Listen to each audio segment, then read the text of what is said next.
small family, but I'm going to yell. Come on, you can hear me, right? You can all hear me. You can't hear me. This could be difficult.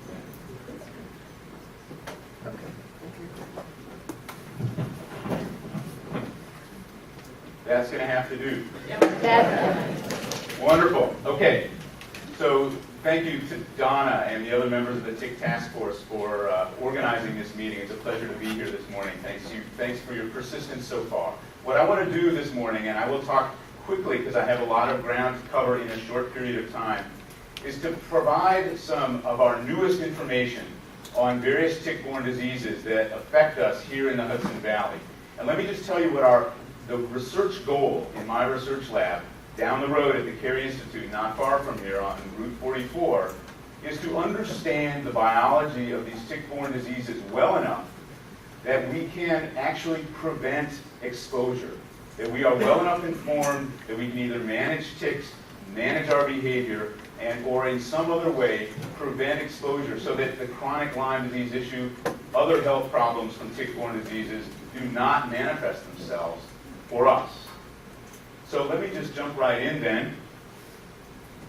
What we've experienced here in the Hudson Valley is wave after wave of emergence and spread of diseases that are transmitted by the black-legged tick.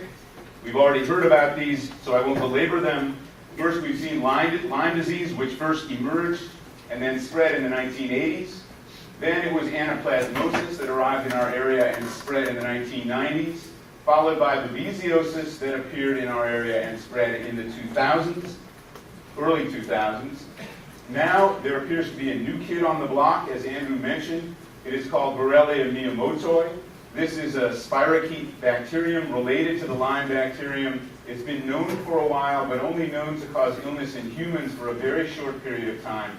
And it has arrived in our area, as I'll show you in a moment.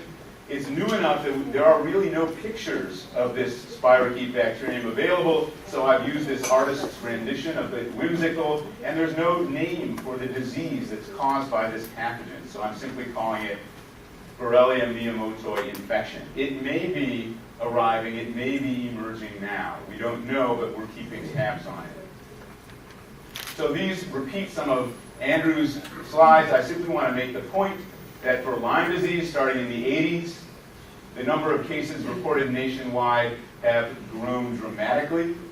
For anaplasmosis, which first appeared in the 90s, this is even more of a rapid growth. It resembles an exponential increase, which is particularly worrisome. For babesiosis in the lower Hudson Valley, we see a similar pattern. Number of cases has grown quite dramatically and without any kind of leveling off. And the CDC told us last summer that their estimates, at least for Lyme disease, their reported cases are probably about 10% of the actual number of cases. So at least in the case of Lyme, we should multiply these values by 10. In the case of Borrelia miyamotoi infection, we don't have any epidemiologic data on case numbers throughout the United States or elsewhere. We have begun monitoring, this is cut off at the bottom, unfortunately, the percent of ticks locally that are infected with this pathogen. We did not detect it in samples from 2006 or 7, but we began detecting it in 2008. It is still rare in tick populations, but we're concerned that it could be emerging in our area. And again, we will find out by monitoring tick populations. All 4 of those tick-borne pathogens are transmitted by the bite of the black-legged tick, Ixodes scapularis. And here in this panel, I'm showing you the 3 post-egg feeding, biting life stages in the life cycle of the tick. That is a larva, that's a nymph, and that's an adult, and there are a few specks of dirt for scale. So it's critical to note that with the exception of Borrelia miyamotoi, all the other 3 pathogens are not transmitted by mother ticks to their babies. So these larval ticks hatch out of eggs free of infection with any of these pathogens. There's a very small infection rate with Borrelia miyamotoi, but by and large, the larval ticks are harmless to you and me. They are born without infection.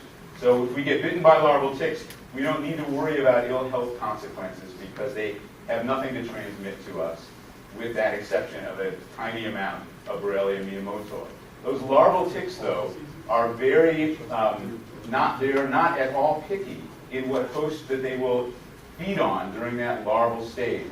They will feed on almost any mammal or bird during that larval blood meal, and if they happen to feed on an infected host, they may acquire an infection with one of those tick-borne pathogens, in which case they molt into a nymph that is capable of transmitting the pathogen to you or me.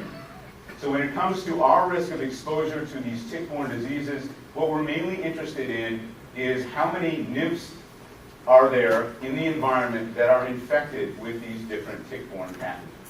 Nymphs are responsible for about 90 to 95% of the cases of tick-borne disease. So because these ticks don't hatch, they're not born with these infections, we want to know, where do they get them? What hosts are most responsible for transmitting these pathogens to feeding ticks and making them dangerous to you and me? And the way we get at this question is we go out in the woods, here in the middle of Dutchess County, and we catch alive every mammal and ground-dwelling bird we can possibly get our hands on. We bring them in, we do this in August, which is a time of year when the larvae are active. We bring them into the lab temporarily and hold them in wire mesh cages for about 3 or 4 days to a week. Those larval ticks that are on them naturally will drop off the host because they finish feeding in 3 or 4 days.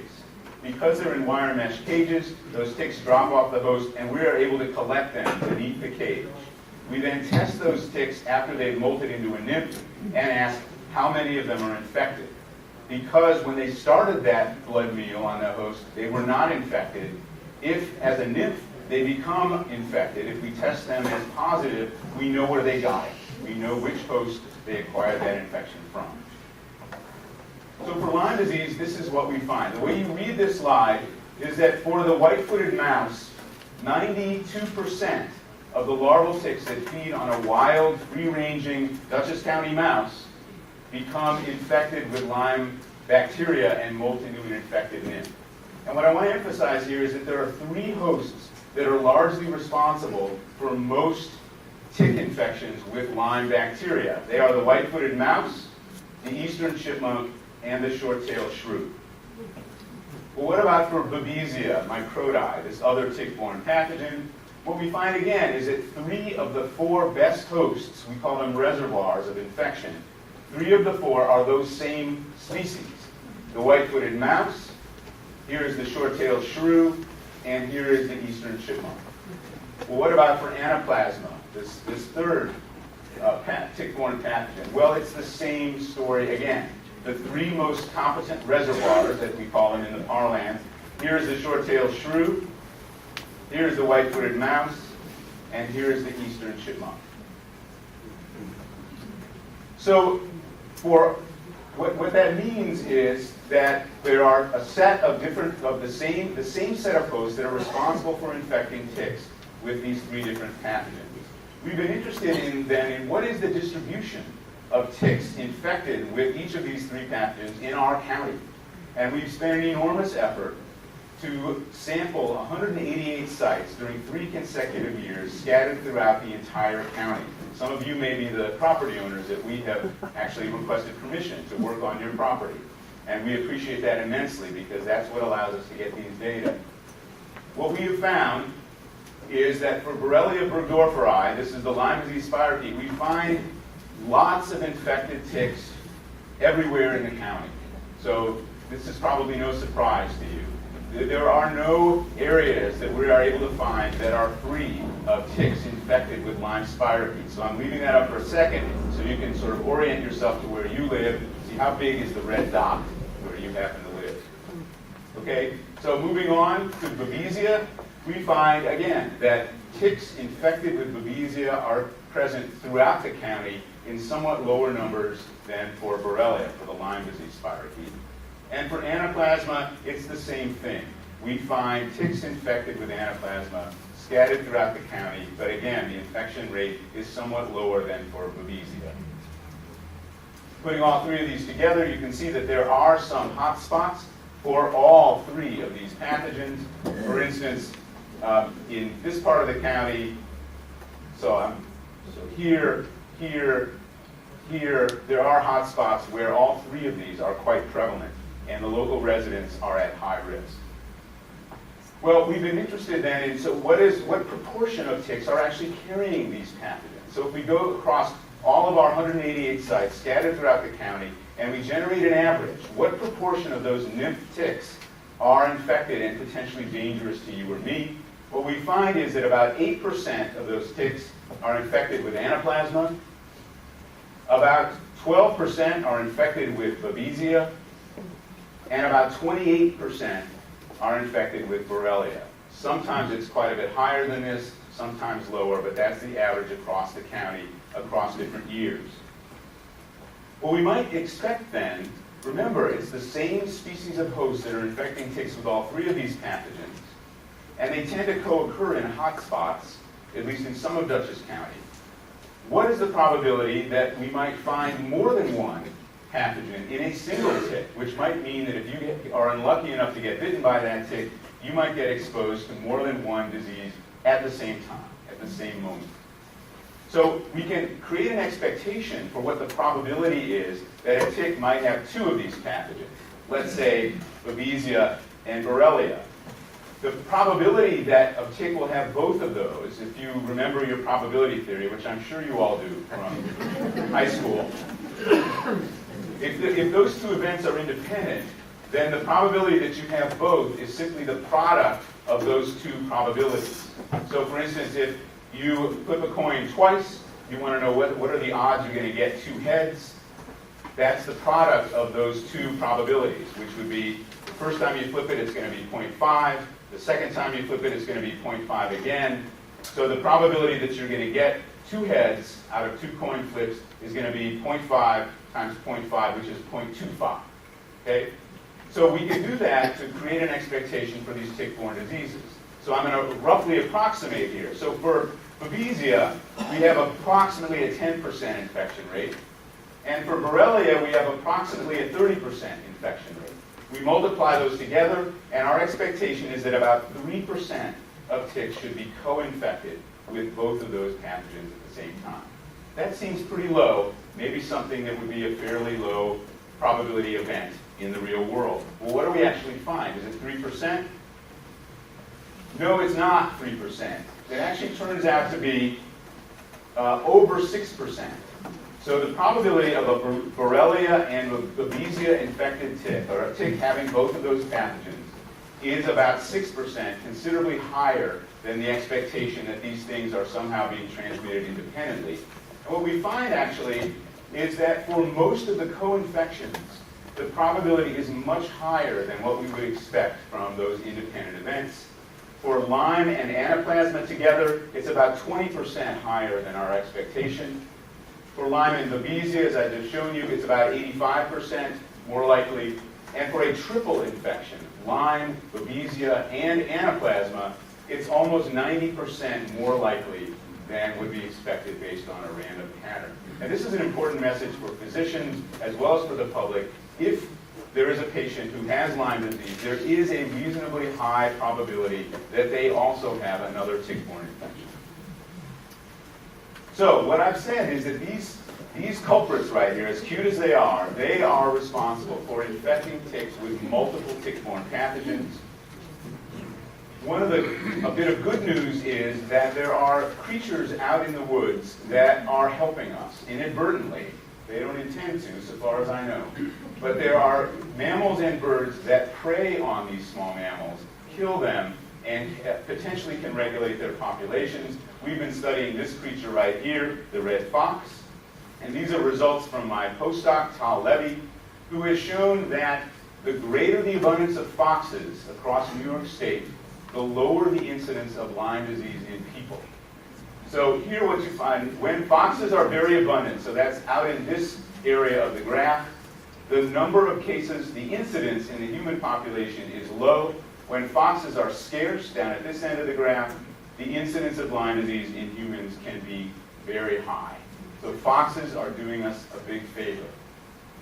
We also know that foxes, owls, and other predators tend to decline or disappear from our landscapes when we fragment and degrade the forest. So one message is that to the extent that we can prevent forests from being fragmented and degraded and thus losing our predator communities, we will do a better job with our health. We will protect ourselves against tick-borne disease. I want to end with one final issue that we've been studying very actively in recent years, and that is the impact of climate change on tick-borne infections. I was a contributing author to the National Climate Assessment, which was just released last week at the White House. And what this document shows is that climate change is not something that is a distant future worry of ours. It is something that is going on right now. So just in the past few decades, the climate in the United States has warmed dramatically, and if we just worry about our neck of the woods up in the Northeast, just over the past few decades, we have seen a 1 to 2 degree increase in average temperature across the year. Well, what impact might this have on our risk of tick-borne infection, especially Lyme disease? So this is a map showing where infected ticks are abundant in the United States. So here, looking again in our neck of the woods, what we see is that there are parts of New York State, central and western part, and parts of northern New York and northern New England that have very low abundance of Lyme disease infected ticks. Those are places where we don't expect much disease in the human population. But based on models from data, models created from data, like weather models, we expect that within less than a decade, we should see a dramatic expansion of Lyme disease in the Northeast. You can see here by 2020, there is very little of New York State that now has other than very high abundance of infected ticks, and the same is true throughout northern New England. Those safe zones go away. Well, you might say, well, we live in a part of New York State that already has Lyme disease. So I'm not worried about those folks in western New York. What is climate change going to do to my risk locally, given that I live in an area where it already occurs? And the bottom line is we don't know the answer to that question yet. We're working on it right now. We do know that the seasonality, the timing of when ticks are out looking for a host is changing as a consequence of climate change. So I'm going to leave you with a couple of slides showing you the seasonal change. Here what I'm showing you are weather station data for down the road at the Cary Institute, just a few miles from here. This is cumulative degree days, a measure of how warm a year is, cumulative degree days through August, cumulative degree days through May. What we see is just since 1995, there is a steady increase in our annual temperatures here in the Hudson Valley. It's going up inexorably in both cases, even though it bounces around from one year to the next to some degree. What we have found is that the date of the peak activity of both larval and nymphal ticks is getting earlier.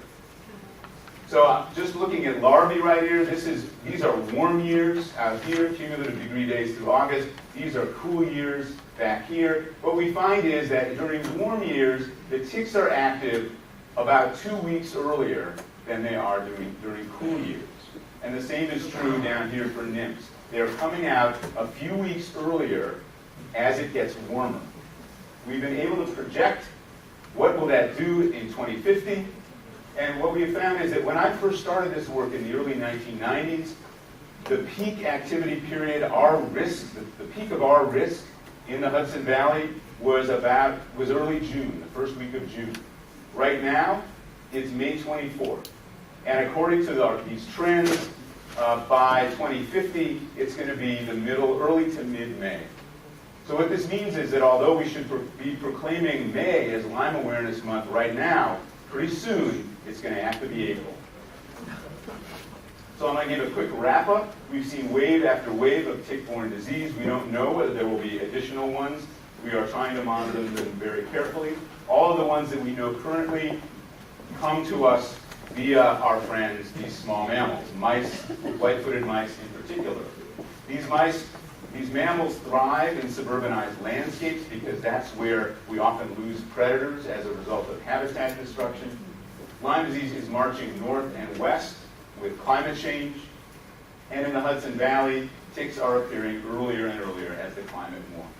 So let me end just by acknowledging three important people and various funding agencies that are disappearing off the bottom of the slide. And with that, I will stop and let Jill take care of the batting cleanup here.